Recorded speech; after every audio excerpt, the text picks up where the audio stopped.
નમસ્કાર મિત્રો, ગુજરાત ફેસમાં તમારું સ્વાગત છે। ચાલો જાણીએ આખા ગુજરાત અને દુનિયાની ટોપ ખબરો, એ પણ ફટાફટ।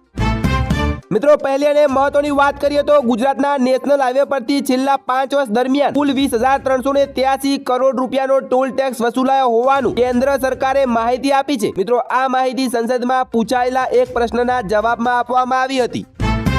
મિત્રો વિધાનસભા ગૃહમાં આજે ગોપાલ ઇટાલિયા અને હર્ષ સંઘવી વચ્ચે ચકમચજરી ગઈ હતી। મિત્રો ઇટાલિયાએ કહ્યું કે હું 8 પાસ નથી, હું તો LLB ભણેલો છું, એટલે પોતાને હોશિયાર માનું છું। તો સંઘવીએ જવાબ આપતા કહ્યું કે ચોપડી ભલે ઓછી વાંચી હશે પણ જૂતું ફેંકવાનું શીખ્યા નથી।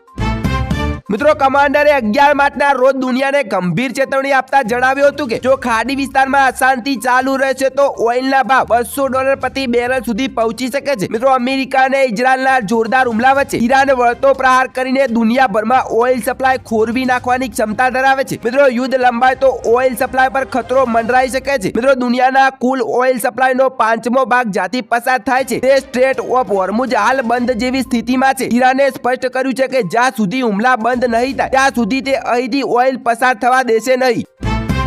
મિત્રો અમેરિકા, ઇઝરાયલ અને ઈરાન વચ્ચે વધી રહેલા તણાવ વચ્ચે વિશ્વનું ધ્યાન ફરી એકવાર હોર્મુઝ સ્ટ્રેટ પર કેન્દ્રિત થયું છે। આ દરમિયાન માર્ગ ફરસની ખાડી અને ઓમનાની ખાડી તથા અરબી સમુદ્ર સાથે જોડતો મહત્વનો માર્ગ છે। આ મુદ્દે અમેરિકા અને ઈરાન વચ્ચે વિવાદ ચાલી રહ્યા છે। મિત્રો બંને દેશો આ માર્ગને લઈને સતત એકબીજા પર મિસાઇલો અને ડ્રોનથી હુમલા પણ કરી રહ્યા છે। મીડિયા રિપોર્ટ અનુસાર વિશ્વના લગભગ 20% ક્રૂડ ઓઇલ આ માર્ગમાંથી પસાર થાય છે, જેના કારણે તે વૈશ્વિક ઉર્જા પુરવઠા માટે સૌથી મોટી જીવાદોરી માનવામાં આવે છે। મિત્રો આ યુદ્ધથી હોર્મુઝ સ્ટ્રેટ બંધ થઈ ગયેલ છે, જેના કારણે વિશ્વમાં તેલ તથા સપ્લાયમાં મોટી અસર પડશે અને કિંમતોમાં તીવ્ર વધારો થશે।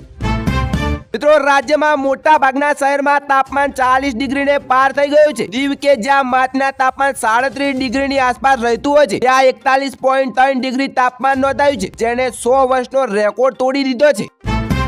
મિત્રો દેશભરના ખેડૂતો માટે સારા સમાચાર સામે આવ્યા છે। પીએમ કિસાન યોજના હેઠળ 22મો હપ્તો ટૂંક સમયમાં ખેડૂતોના ખાતામાં જમા થવાનો છે તેવી માહિતી અનુસાર 13 માર્ચ આસપાસ 2000 રૂપિયા ખેડૂતોના બેંક ખાતામાં ટ્રાન્સફર થઈ શકે છે। આ વખતે દેશના લગભગ 9 કરોડથી વધુ ખેડૂતોને ડીબીટી દ્વારા 2000 રૂપિયા આપવામાં આવશે, પરંતુ આ રકમ મેળવવા માટે KYC પૂર્ણ હોવું જોઈએ અને આધાર કાર્ડ બેંક ખાતા સાથે લિંક હોવું જોઈએ અને જમીનના રેકોર્ડ સાચા હોવા જોઈએ। જો આ પ્રક્રિયા પૂર્ણ હશે તો પીએમ કિસાનનો હપ્તો સીધો ખેડૂતોના ખાતામાં જમા થઈ જશે। મિત્રો સુરતમાં યથર કંપનીના વેરહાઉસમાં ભીષણ આગ લાગી હતી। એક બાદ એક 30 થી વધુ બ્લાસ્ટ થયા અને આગ આસપાસની 4 મિલોમાં ફેલાઈ ગઈ હતી। વિસ્ફોટમાં 2 માળનું બિલ્ડિંગ ધ્વસ્ત થઈ ગયું એવું જાણવા મળી રહ્યું છે। બીજી મહત્વની ખબરની વાત કરીએ તો ગુજરાત આવી રહેલા થાઈલેન્ડના એક કાર્ગો જહાજ પર હોર્મુઝ સ્ટ્રેટમાં હુમલો થયો છે। મિત્રો ઓમાન નજીક જઈ રહેલા આ જહાજને પ્રોજેક્ટાઇલ દ્વારા નિશાન બનાવવામાં આવ્યું હતું, ત્યારબાદ થઈ નૌકાદળ બચાવ અભિયાન શરૂ કર્યું હતું। અધિકારીઓના જણાવ્યા અનુસાર થાઈ ધ્વજ ધરાવતું બલ્ક કેરિયર મયુરી નારી ઓમાનની ઉત્તરે લગભગ 11 નોટિકલ માઇલ દૂર હતું ત્યારે તેના પર હુમલો થયો હતો। થાઈ મીડિયા રિપોર્ટ્સ મુજબ જહાજ પર સવાર 20 ક્રૂ મેમ્બર્સને બચાવી લેવામાં આવ્યા છે, જ્યારે 3 લોકો હજુ પણ જહાજ પર હોવાનું કહેવાઈ રહ્યું છે। મિત્રો અમેરિકા, ઇઝરાયલ અને ઈરાન વચ્ચે ચાલી રહેલા યુદ્ધમાં દેશના નાગરિક માળખાને ભારે નુકસાન થયું છે। મિત્રો ઈરાન રેડ ક્રેસન્ટના સોસાયટીના જણાવ્યા અનુસાર અત્યાર સુધીમાં લગભગ 19,734 નાગરિક ઇમારતો પર હુમલાઓમાં ક્ષતિગ્રસ્ત થઈ ગઈ છે। વિશ્વ સંસ્થાના પ્રાથમિક આંકલ મુજબ હુમલાઓમાં 77 મેડિકલ સેન્ટર અને 65 શૈક્ષણિક સંસ્થાઓ પણ પ્રભાવિત થઈ હતી તેવી માહિતી મળી રહી છે।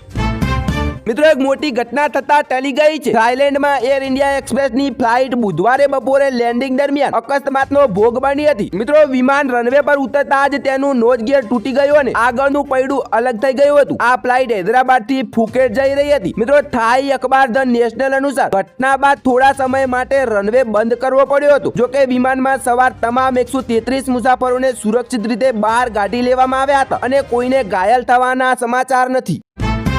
મિત્રો રાજકોટ શહેરમાં રોડની સમસ્યાને લઈને સ્થાનિકોમાં ભારે રોષ જોવા મળ્યો હતો। શહેરના ખોડિયાનગર વિસ્તારના રહેવાસીઓએ માર્ગની ખરાબ હાલત સામે વિરોધ નોંધાવતા રસ્તા પર ઉતરી પ્રદર્શન કર્યું હતું। મિત્રો સ્થાનિકોના જણાવ્યા મુજબ લાંબા સમયથી રોડની સમસ્યા હોવા છતાં તંત્ર દ્વારા યોગ્ય કાર્યવાહી કરવામાં આવી નથી। આક્રોશથી ભરાયેલા સ્થાનિકોએ 150 ફૂટ રિંગ રોડ પર એકત્ર થઈ ચક્કાજામ કર્યો હતો, જેના કારણે થોડા સમય માટે વાહન વ્યવહાર પર અસર પડી હતી અને રસ્તા પર વાહનોની લાંબી કતારો પણ જોવા મળી હતી।